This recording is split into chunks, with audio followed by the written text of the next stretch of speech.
The Royals have a problem with their closer role. How can they fix it? We'll tell you in this edition of Locked On Royals.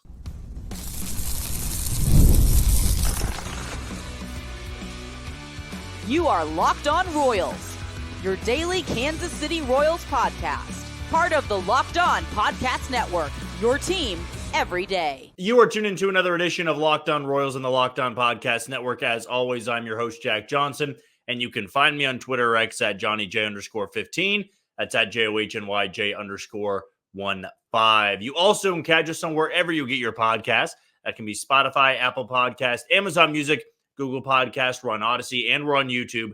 Just be sure to hit that follow button and subscribe. If you are a first-time listener and want to know a little bit more about me and this show, well, I am based here in Kansas City. I work over at Sports Radio 810 WHB, doing some hosting, co-hosting, some producing from the day-to-day in the sports world, obviously staying pretty busy over there. But when it comes to this podcast, when you click on this link, you know that you're going to be getting 30 straight minutes of Royals baseball. A reminder that today's show is brought to you by Booking.com. Booking.yeah, the right stay can make you a fan of any city, even your rivals. Check out Booking.com for your stay today. It's an off day for the Royals, but that doesn't mean that we take an off day. As you know, Monday through Friday, we're going to give you these 30-minute episodes. And I think as everybody's had time to cool down a little bit, we can have a logical segment, a logical back and forth about, I think, the main topic that everybody wants to go over, and that would be the closer's role for the Kansas City Royals, who now sit at 56-47, going into a 3-game series against the Chicago Cubs. That'll wrap up their 9-game homestand, which right now they sit at 4-2 with 3 games to go. So last night I was there in attendance. I was there working, and you would say through the first 8 innings of this game, not too much to complain about other than some missed opportunities for the Royals offensively and Michael Wacha not working that deep into the game. But overall, I think you felt good in a rubber match game, which prior to last night, the Royals were 3-9 in rubber match games. You'd felt pretty good about where things stood. And they handed over to James McArthur in the 9th inning. Hunter Harvey had worked in and out of a jam he created for himself in the 8th inning. And you felt like everything had lined up for James McArthur to go out there, go 1-2-3, and give the Royals their 57th victory, surpassing their 2023 win total just, what would it be, 103 games into the season? I mean, everything felt like it had led up to this moment. The bullpen had done their job. The offense, though it missed opportunities, had at least given the pitching staff 4 runs to work with. And the Royals had done a good job dancing in and out of danger all night long.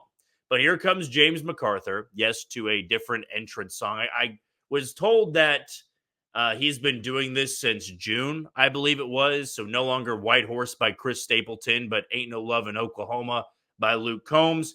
In the games I had attended since June, he hadn't pitched. Either the Royals had won comfortably or they had lost that game and he didn't pitch. But the lights go out. Here comes James McArthur. First batter he faces Eugenio Suarez. Strikes him out on 3 pitches. After that, not much good happened. And there was a controversial strike 3 call that was actually a walk to Perdomo. I look at it this way. When you are a closer, you can sit there and nitpick getting squeezed, and it can frustrate you. But the best ones, the great closers out there, they don't leave it up to the umpires. They leave it up to their abilities. They leave it up to their talent. And I do think James McArthur has talent. But the reality is now, I don't think with 59 games to go, you just give him the 9th inning. So let me be very clear on my stance here. I am not saying never throw James McArthur in the 9th inning again. I'm not saying that at all, in fact. I am saying that Matt Quatrero, unless they go out there and acquire a closer, will have to get more experimental with that 9th inning role. And it's going to happen this series, the one after that, and the Detroit series following the Chicago one. This is just the spot now where you can't really go into a 9th inning scenario and hand James McArthur the final 3 outs. I think you have to play it based off matchups. You have some guys with closing experience. Chris Stratton has closed out games before. Hunter Harvey has closed out games before. Will Smith has closed out games before. And then you have guys that are on the upswing, being Chris Bubich, being Sam Long. I think you're going to have to play this based off matchups, and that's really tough to do because there's also outs you need to get before the ninth inning. No, before the ninth inning, you're going to have to rely on John Schreiber. You're going to have to rely on Angel Serpa, on Bubich, on Sam Long. And James McArthur could become one of those guys that maybe you turn to in the sixth inning, maybe you turn to in the seventh inning, maybe you have to turn to him again in the closer's role. But I don't think anymore you can just pencil him in as the closer, where you are basically orchestrating your seventh, eighth, and ninth inning game plans with the idea of we got to get the ball to James in the ninth. I think those days are gone. I think the new approach needs to be, if we use James McArthur in the sixth inning, well, then we're lining it up to be Hunter Harvey in the ninth, or we're lining it up to be Chris Bubich in the ninth, or Will Smith in the ninth. I don't believe that last night was a fluke. James McArthur's done this this year, and it's not to pile on him. I think that he had been pretty good, pretty successful prior to last night's blow-up in which he gave up 5 runs. But this is also a league about what have you done for me lately? And what James McArthur has done for the Royals was blow a 1-run lead and give up 5 and lose another rubber match against a winning baseball team. The Royals now 3-10 in rubber match games. I think this is a perfect series against a Cubs team that doesn't score very much, that is struggling, that is bracing to sell next week at the deadline. This is a great opportunity to get experimental. And I think 2 guys I would love to see in that role, Hunter Harvey. I know that Hunter Harvey's been shaky in his first 2 outings, but I think he's got closer stuff. And I think at this point in time, I would put him in that role over James McArthur. I think Chris Bubich deserves a shot. It sounds crazy, and I know that he has only thrown 6 innings this year, but I also think as a lefty, he's the best option to throw out there in the 9th inning. I like Sam Long. I like Will Smith. I like Angel Serpa. I don't know if I'd put them in the 9th inning role. I think spin rate rise. I think velocity-wise, walk rate-wise, all of those things, Chris Bubich is an intriguing option to try out at least. But this experiment has to be wrapped up pretty quickly. I don't think you want to go into the final 50 games of the year going closer by committee. Now, you could solve all of this coming up at the deadline. You could go out there and acquire a closing arm. You could settle this 9th inning dispute rather quickly. And maybe J.J. Picoult was already going after that. In our second segment, we're going to talk about what Buster Olney said today on A New Day with SSJ over on 810 WHB. But I think they're going to be looking for a bat. I think they're going to be looking for a bullpen arm. I'm not sure they have enough resources to get both a bat and a closer like a Carlos Estevez or a Tanner Scott. Last night, though, it can't happen again. 1-run leads, they're going to be blown. I would say 40% of the time, if you're a shaky bullpen, maybe 30% of the time, I might be overshooting it there. But I feel like I've said this before, and I'll reiterate it. James McArthur is not the main reason why the Royals lost. I think he's the easy scapegoat here. But also, I would point out that we've known the bullpen shakiness for 103 games. We know they go through their ups and downs, their valleys, their peaks, all of that. And when you ask this bullpen to protect a 1-run lead for give or take 3 to 4 innings, you're playing with fire. You are playing with serious fire at that point. And the Royals got burned last night. And I think that falls back on the offense, not cashing in on some golden opportunities to score.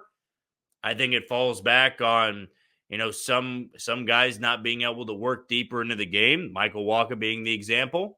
Michael Wacha has been phenomenal for the Royals. But last night, 3 solo shots. He was missing in the zone a lot. Didn't get out of the 5th inning. I know I'm kind of pointing the finger elsewhere here. But I would say James McArthur did a very poor job last night.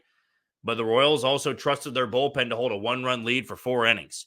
And that to me is playing with fire. However, it comes back to the main point at hand here. The Royals have to turn to somebody else, at least give them an opportunity to close out games, whether that be Harvey, whether that be Bubich, whether that be Will Smith again, whether that be Sam Long, whether that be a new addition from the trade deadline.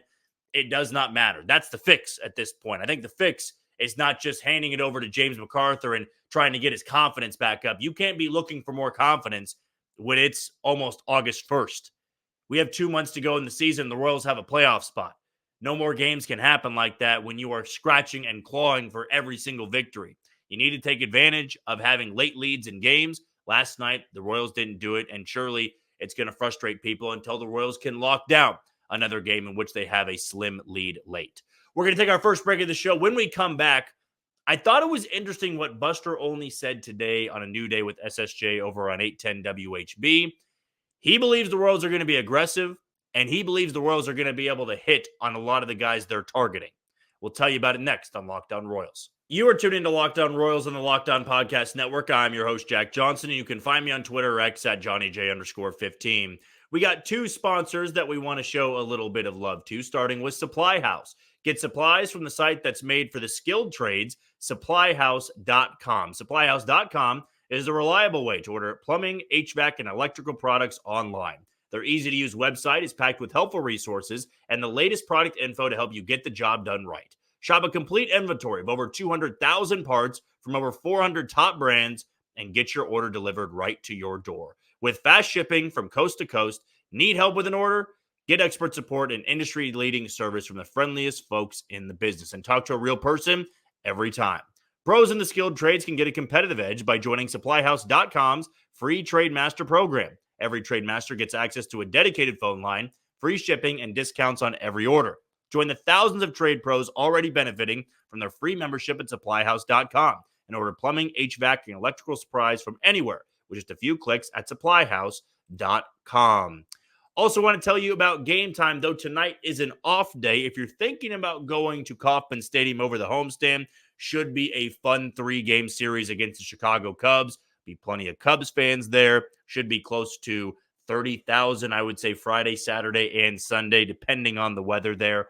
I am planning to go out there on Saturday. I believe it's Iowa night. I had a college roommate who's a diehard Iowa Hawkeye fan. And with football season coming up, hopefully their offense can get things turned around, but they'll be celebrated at Kauffman Stadium on Saturday night. So if you're looking to buy tickets and go to one of those games, do so over at Game Time, whether you're going by yourself, multiple people, boyfriend, girlfriend, grandparents, parents, maybe just a few friends or a bunch of friends. Just do so over there. They've got great deals over there. They show you the best tickets, lowest prices, highest prices, where you want to sit, the best views, all that type of stuff. So do so over at Game Time. Download their app and, get started by creating an account and use code LOCKEDONMLB for $20 off on that first purchase. Again, those terms apply. So download Game Time today. Last minute tickets, lowest price guaranteed over at Game Time. Well, as you know, every time I open up this show, I mention that I work over at Sports Radio 810. I'm going to be doing post-game work for the Chiefs this upcoming season, so I'll be the post-game show host. I'll be busy with that toward the end of Royals season. Not to worry, though. This podcast will say the exact same. I co-host on The Zone Monday, Wednesdays, and Fridays. I produce for a station ESPN Wichita from Kansas City, so I stay pretty busy bouncing back and forth. And sometimes I'll have guest appearances on the shows like the program with Soren Petro or A New Day with SSJ if I'm covering the Royals, off-site, if I am remote. I was in Arlington for the All-Star game, hopped on the shows a couple of times, but Steven St. John does a great job in getting Royals insight. And today I thought it was fascinating what he was able to cover with Buster Olney, and what one of the more, insider guys had to say about the Royals was eye-opening, to say the least. Buster Olney has been tapped into Major League Baseball for quite some time. When he speaks, you listen. You know that he's got the insight and the inside info on a lot of teams out there. And what he said with Steven today, along the lines, I'm paraphrasing here, was that he believes the growing belief around the league is that the Royals, A, are aggressive, but B, are going to get the guys they're targeting. that the Royals are targeting guys and the rest of the league believes the guys they're targeting, they're going to be able to get. Now, there's a couple things you can dissect with this. Number one, we know that now from multiple reports, the Royals are aggressive, and they are going to be aggressive up until that trade deadline. Number two, I think it shows a willingness to part ways with prospects where some teams may not be. Three, it shows that J.J. Picollo is approaching this deadline like he's going to take advantage of it. Like he is going to look at this team's record, look where they want to be, and give this team an extra push, an extra boost to get them into October baseball yet again. And I think that means a bat. I think that means a bullpen arm. I think there's going to be 2 players acquired by the Royals by this time next week. They will be in the lineup. They'll be in the bullpen, and you'll hopefully have a team that's upgraded at that point. But more specifically, with Buster Olney saying the league believes the Royals are going to get the guys they're targeting, I also think that means they're not shooting super high for the guys that are the top trade chips. Of course, we know they're not going after Garrett Crochet. Of course, we know they're not going after Luis Robert. Brent Rooker, we talked about yesterday, but he's also a big trade chip, and I don't believe the league just assumes the Royals are going to go out there and get Brent Rooker. They're not going to go out there and get, let's say, Tanner Scott, in my opinion. I think Tanner Scott is the most coveted relief arm out there, along with Carlos Estevez. And now that Mason Miller has a broken finger for smashing his fist into a training table from frustration, their prices just went up. But I never viewed those guys as the ones that the Royals were targeting and targeting significantly. I think there are reasonable guys that are under club control. That makes sense for this team. I think Lane Thomas makes sense for the Royals. Coming off a 28 home run season, he's dipped in production a little bit. The Royals have done a move with Washington already this season. However, that also indicates that if you're going for Lane Thomas, if Caden Wallace was the price for getting Hunter Harvey, maybe you are having to part ways with a Carter Jensen or a Blake Mitchell. But the Royals have 3 catching prospects. I've already said yesterday, I think one of those guys gets dealt before next week. Don't really know who it's going to be. Another part of this, too, is that the Royals want to have enough resources to get, I think, both a bat and an arm. I think they need a leadoff hitter. That could be Jazz Chisholm, but I also think Jazz Chisholm has some other suitors. I think there's going to be a bullpen arm out there that we're not talking a lot about that the Royals are targeting and the Royals are going to get. That's not giving you much. I understand that. But if you're eyeballing, Carlos Estevez, a Tanner Scott, a Michael Kopech, I think those guys are being coveted by a lot of teams. And the Royals, I think, want a bullpen arm with an extra year or 2 of control. I think if they want a bat, they want a bat with a couple extra years of control. That's why I think Jazz Chisholm, who we might talk about next week right before the deadline. I know I teased it yesterday, but the Royals blew a game. We had to talk about the closer issue. But Jazz Chisholm now I think makes more sense than I originally thought because he's got those years of control, because he's young, and because he would be bettering this team now and bettering this team next year. And I think you'd be all right giving up a young prospect when Jazz Chisholm isn't some 30-year-old or 31-year-old you'd only have for another year or so. So that does make sense. But I'm fascinated by this now. I'm fascinated that so many people out there that have inside knowledge about the trade deadline and the Royals are bringing up the fact that they're aggressive, bringing up the fact that they have targeted multiple guys and the league believes they're going to get the targets. And that's also a really good thing. You may not like the targets the Royals are going after, but it's a good thing to have your list of players and you're not going to plan B, plan C, plan D. You've got your guys in mind and you're going to go out there and acquire said guy. I've also gotten this feeling from the followers on Twitter, the interactions that I've had, that there's not really a perfect trade guy. There's not really a perfect trade team, a trade prospect. It just feels like everybody's got their own opinion, right, of who they would want, who they wouldn't want. I'll tell you this, though. The Royals clearly have an idea of who they want. And per Buster Olney today on A New Day with SSJ over on 810 WHB, he says the league believes that the Royals are going to get those guys that they are targeting. Okay, we're going to take our final break of the show. When we come back, we'll preview this upcoming series against the Chicago Cubs. But before we do that, I want to give a shout out to Locked On Sports Today, a free 24/7 sports streaming channel program for you every day to bring in the biggest stories without all the screaming. Locked On Sports Today brings you can't-miss analysis, opinions, and news, streaming 24/7 on YouTube or the free Amazon Fire TV channels app. Part of the Locked On Podcast Network, your team every day. When we come back, we'll break down this upcoming series against the Chicago Cubs. That's coming up on Locked On Royals. You are tuned into Locked On Royals on the Locked On Podcast Network. I'm your host, Jack Johnson, and you can find us on wherever you get your podcasts. That can be Spotify, Apple Podcast, Amazon Music, Google Podcast, Odyssey, and YouTube. Just be sure to hit that follow button and subscribe. Two more sponsors we want to let you know about, and starting with Booking.com. With summer travel heating up, especially for baseball games, it's time to explore those U.S. cities you've always secretly wanted to learn more about. Yes, we're talking about your rival cities. With hotels, bed and breakfasts, vacation rentals, resorts, and so much more on Booking.com, you might just find your perfect stay, even in your rival city. Now, as I mentioned before, got plenty of trips coming up. Got another trip down to Dallas, got a trip to San Diego. Next year, got a trip to Las Vegas. I'm going to get that all squared away over at Booking.com because they're going to take care of you. They got the best deals out there, the best hotels to check into. And if you're thinking about catching these Royals on the road, I urge you to go to Booking.com and start looking at the best prices there, where you'd want to stay if it looks over the stadium, because that's what they've got for you for those hotels that look over stadiums to those family-friendly resorts. Booking.com has so many choices across the U.S. for summer travel this season. The right stay can make you a fan of any city, even your rivals. Book today on Booking.com or on the Booking.com app. I also want to tell you about PrizePicks. That is also America's #1 daily fantasy sports app with over 5 million active members. It's also the easiest and most exciting way to play daily fantasy sports. And unlike other apps, on PrizePicks, it's just you against the numbers. All you do is pick more or less on 2 to 6 player stat projections and watch the winnings roll in. Get it on the daily action with your friends and become part of the PrizePicks community today, because you can win up to 100 times your money on PrizePicks with as little as 4 correct picks. You can turn $10 into $1,000. And if you're looking for promotions, PrizePicks has got you covered every week, from lowering select player stat projections on Tuesdays to helping your lineup hit or getting your entry fees back if you have a losing lineup on Fridays.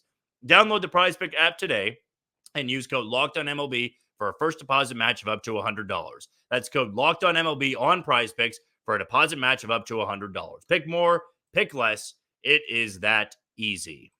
So the Royals will have the off day today. They're already, enjoying their off day. I should say off night, because it would have been a later game if it was a 4-game series against the Cubs. But they'll begin it tomorrow. Brady Singer will be on the bump against a struggling Kyle Hendricks. He's been bad all year, though his last 2 outings much better than what he showcased in his first 15 to 20 or so starts. But Kyle Hendricks coming into this game at 2-8, a 6.69 ERA.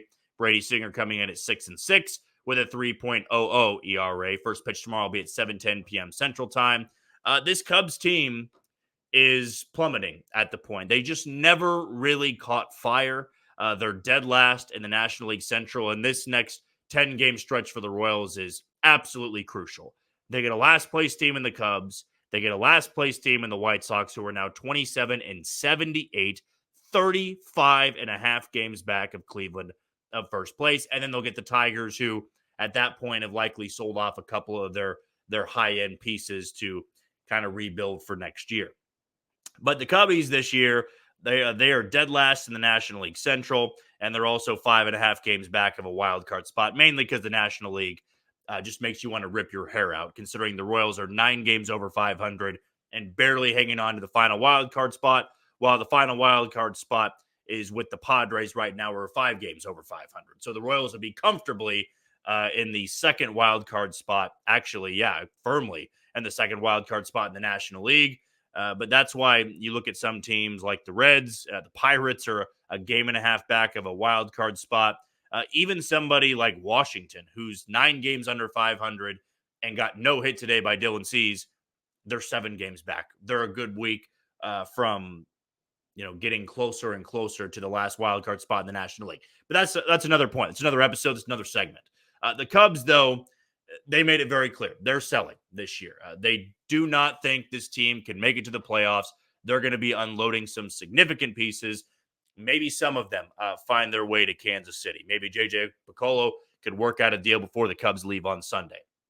But again, this is a team that, though they seem like they've thrown in the towel, they can be dangerous. Baltimore has not played well for a while now, basically since the middle of June.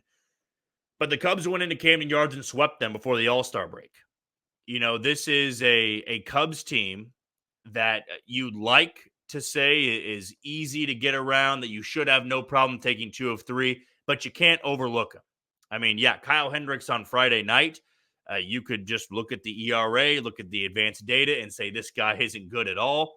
But he also had 7 shutout innings against the Cardinals at Busch Stadium back on July 12th. And then he followed that up facing an Arizona lineup the Royals just saw and gave up 3 runs in 5 innings. He doesn't strike out anybody anymore. He deals with quite a bit of base runners. His whip's almost at 1.5. He struck out only 52 and 75 in a third innings. I mean, he once was a great arm in baseball. He was great in the year the Cubs won the World Series. If you can think back that far, I mean, a 2.13 ERA, won 16 games.